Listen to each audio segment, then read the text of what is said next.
Hi, my name is Titi. Welcome to my YouTube channel. I come here every week to share what is working for me on my personal development journey because I am certain that it will help you in one way or the other. And today, we are going to be shedding some weight. We're going to be dropping some luggages that we no longer need on this trip called life.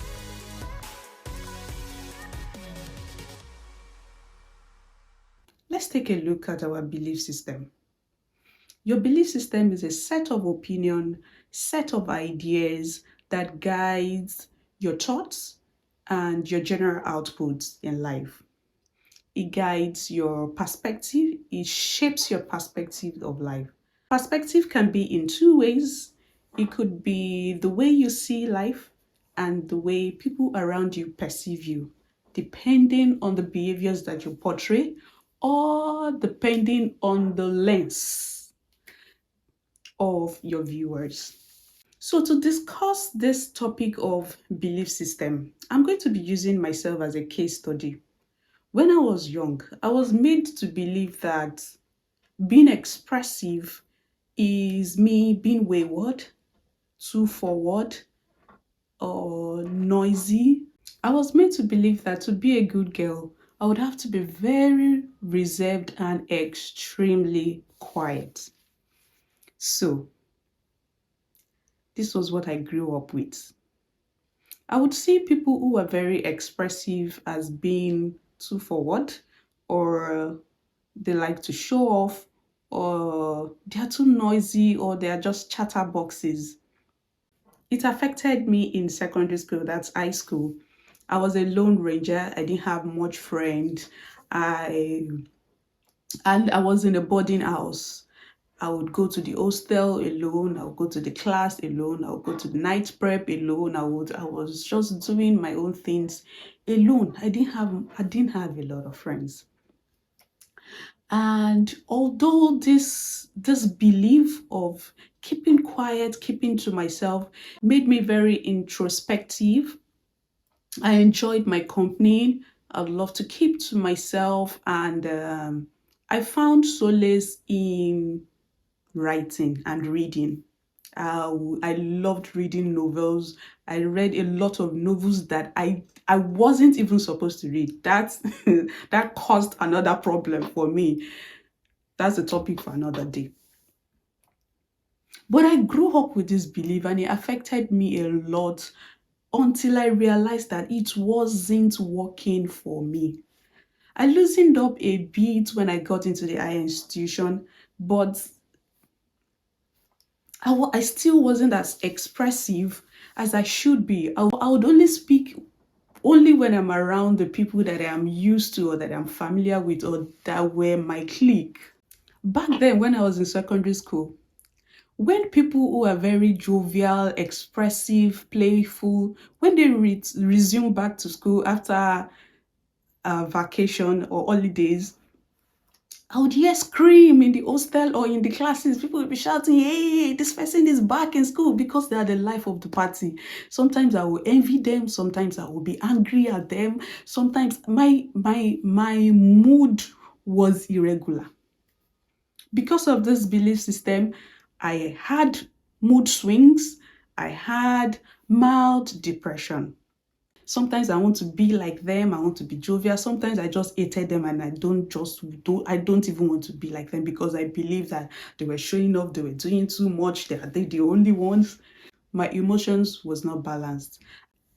I finally started balancing this belief system of not speaking up few years after I started working.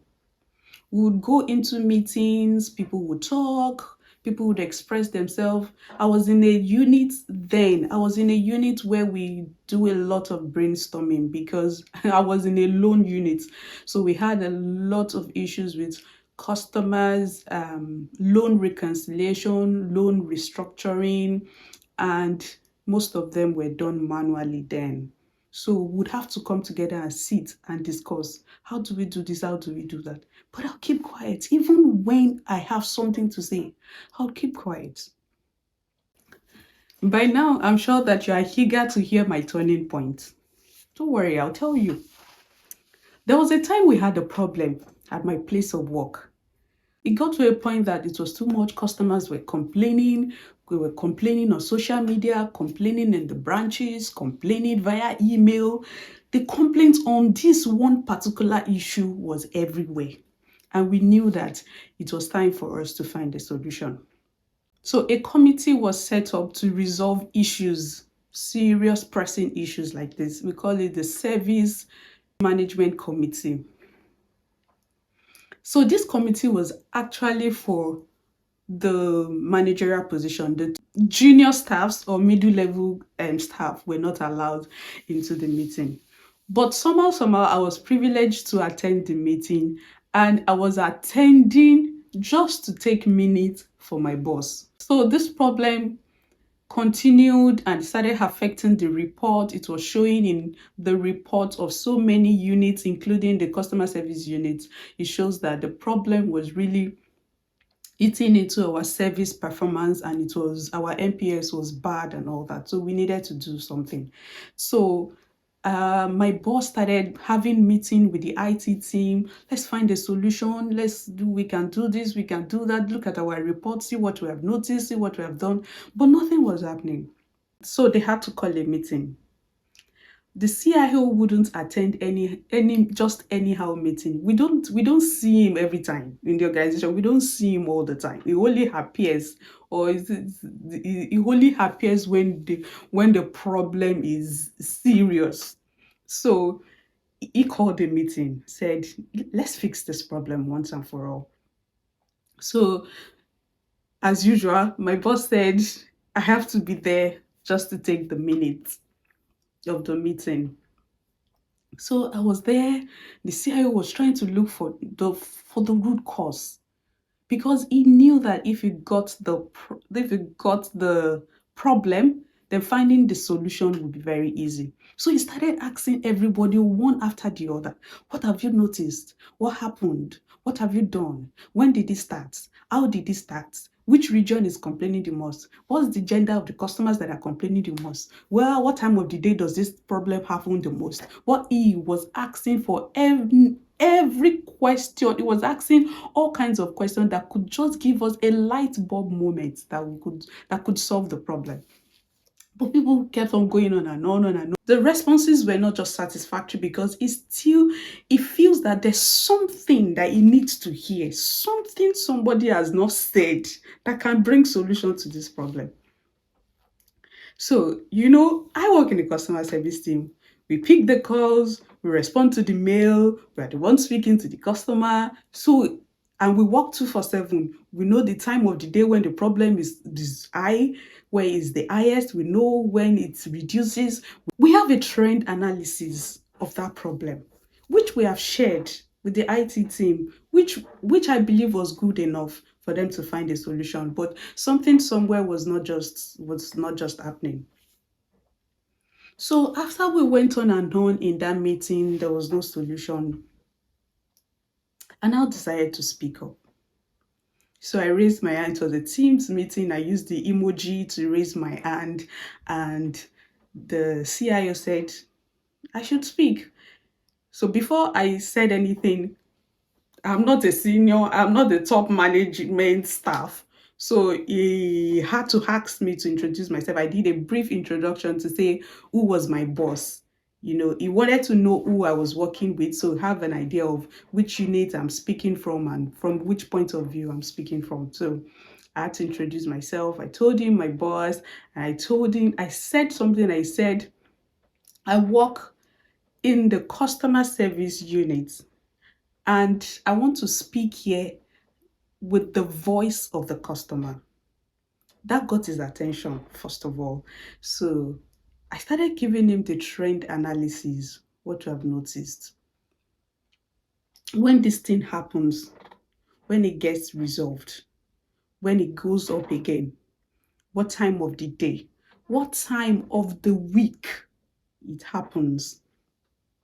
That problem would happen most times over the weekend, when customers are relying more on the virtual services or the online services or self-service option. So I told him everything that we have discovered. And the man said, that is it. That is it. From our trend analysis in the customer service, we had an idea that the problem could be because of the traffic of users on our system. Probably the system needed to be expanded, the bandwidth or something needed to be increased. We don't know. But we had an idea of what the problem was.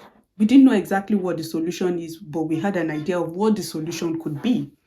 So after I explained everything, what we have noticed, and I proposed what the solution could be in that meeting, it was like I switched up the light in the room.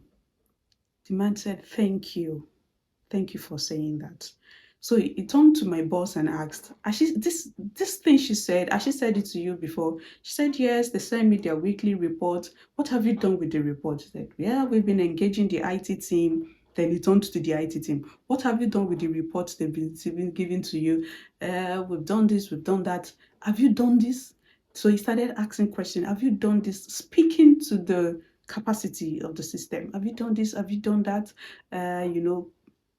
On, and everybody gave their own excuses. So he gave them instruction on what to do, and he said we'll circle back in the next week to review what has been done and the impact on the customers and if the problem was resolved.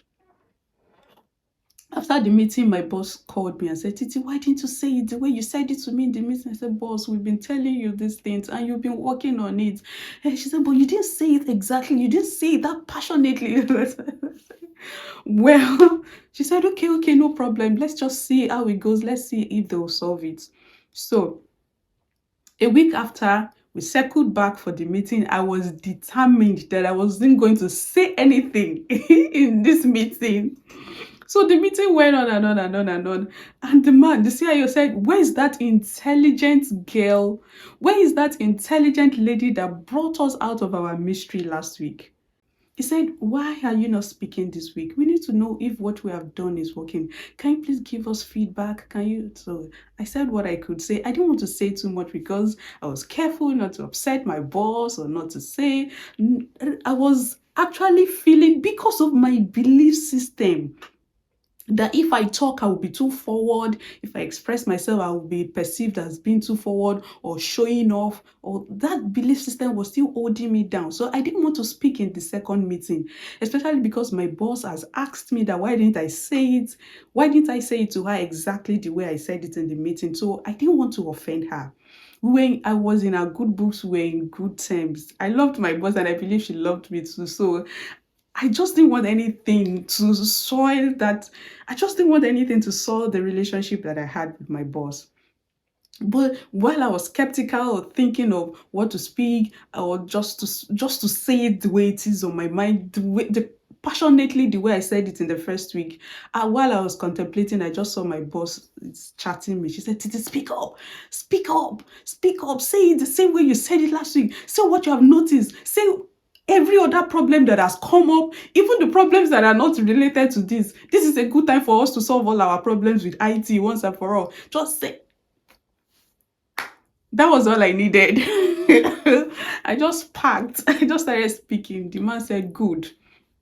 Now, you will write out all of these things. You send it, you write in this meeting, compile it, this, that, and you are going to be checking it out every week, telling us what has been done, what has not been done, and then we are going to have a designated responsibility to each person in IT. You know, it went on and on and on and on and on. And the man ended that conversation by saying, thank you. Thank you, Titi, for paying attention. Thank you for being so hands-on. Thank you for doing your job rightly. Thank you for being the voice of the customer. And that meeting ended. That was the turning point for me. Since then, I started speaking up so much so that one day a colleague of mine came to me and said, Titi, please, can you stop speaking in meetings? Can you stop speaking in meeting? Or can you please run your ideas by me before going into the meeting? I said, no, you can't shut me up. But what I took up from that conversation was that there's a need for me to balance it so that I don't keep speaking up and getting myself in problems or getting other people in problems.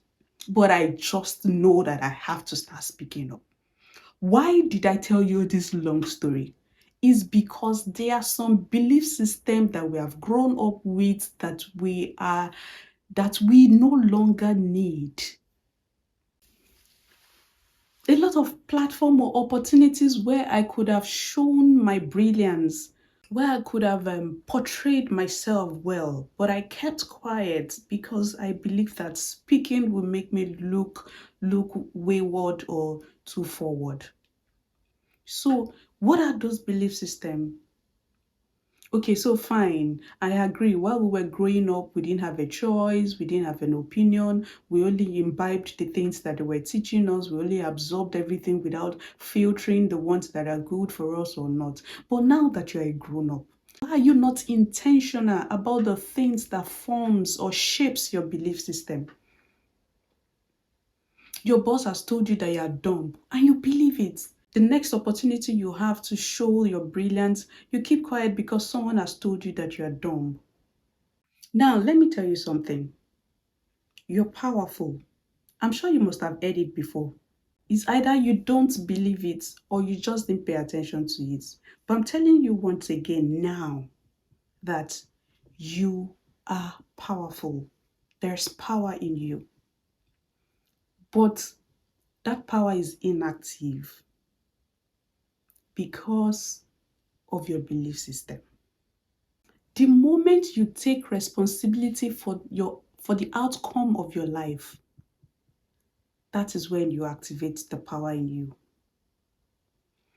And that power can only be unleashed through your thoughts. And what drives your thoughts is your belief system. You can see how intertwined it is. Because your nature determines your future. And what determines your nature is your thoughts. Your thought is what drives your behavior. Of course, you just don't behave anyhow. You must have given it a thought before behaving. And what drives your thought is your belief system. Now, come back to my story. My behavior was that I would keep quiet when I needed to speak. And why was I behaving that way? Because I thought that if I speak up, I'll be too wayward. I'll be perceived as being too forward. And what drove that thought? Why was I thinking that way? Because somebody has made me to believe that that is the way it is. But that's not the reality. I became confused when I saw the reality. People who were expressive were living a happy life. They were carefree, they were happy. People celebrated them way back in secondary school. Everybody in the hostel will be shouting when someone who was expressive and happy and a jovial person is resuming back to school. So I couldn't balance it. This is different from what I believed. So my nature became a very solemn, quiet, reserved, introverted person. I am not saying those qualities are not good. They can actually be used to your benefits. But if you don't learn to express yourself, if you don't learn to form and shape and align your belief system towards the outcome that you expect in life, then you will not live to your full potential. You will be limited. You know how financial institution will place a transaction limit on your mobile app to say that this is how far you can spend in a day or in a month? That is how your belief system places a cap on your potential. It places a limit on your potential. So let me ask you, what's your limit? Do you have a limit? How far can you go? As your belief system told you that you can't go above here, you can't cross this boundary, you can't achieve this. The difference between you now and that person that you admire, that person that you want to be, that celebrity, that millionaire, that CEO, that high performer that you are admiring in your mind, the difference between you right now, where you are right now. And that person you want to become is your belief system. And of course, time. If your belief system places a cap and say that you cannot go above this place, there's no one on earth, no motivational speaker can help you become that person. You can't get there until you rearrange your belief system and you begin to use your power of imagination. I'll come back to speak about imagination another time. When you change your belief system and you become limitless in your mind, then you begin to do the things, you activate the power in you. You unleash the greatness in you. The Bible verse that is coming to my head says, to them that believe, he gave the power to become sons and daughters of God. So you can see the connection between your belief and the activation of the power in you. So you already exist. That giant, that millionaire you, that billionaire you, that CEO, that high performer, that celeb, that person that you want to be already exists. You only need to activate the power that will propel you into becoming that person. So here is the call to action. I'd like you to take a stock of your belief system. What do you believe in? Who do you believe you are? Who do you believe you can become? I am not saying guess. There's a huge difference. I'm not asking you to do guesswork. What you believe you are and what you believe you will become. Guess can be erroneous, it could be invalid, you can be unsure, but your belief system is your stand about life. It is your opinion. You know how it is when an argument is going on and people start saying everything that they know, but in your mind you're still saying, this is what I believe, and this is what I'm holding on to. That is what I am talking about. Who do you believe you will become? Who do you believe you are? Write it down. If it is not exciting, if it is not encouraging, if it doesn't inspire you, if it doesn't spark anything up in you, then there's something wrong in what you believe you are. There's something wrong in who you believe you are and who you believe you can become, and then you need to fix that thing that is wrong. No one can do it for you. It has to be done by you. I hope that you are inspired enough to do the right things. Remember, the best discovery you can have in life is the discovery of yourself. I'll see you in my next video. Take care. Before you go, don't forget to subscribe, like, and comment. Bye.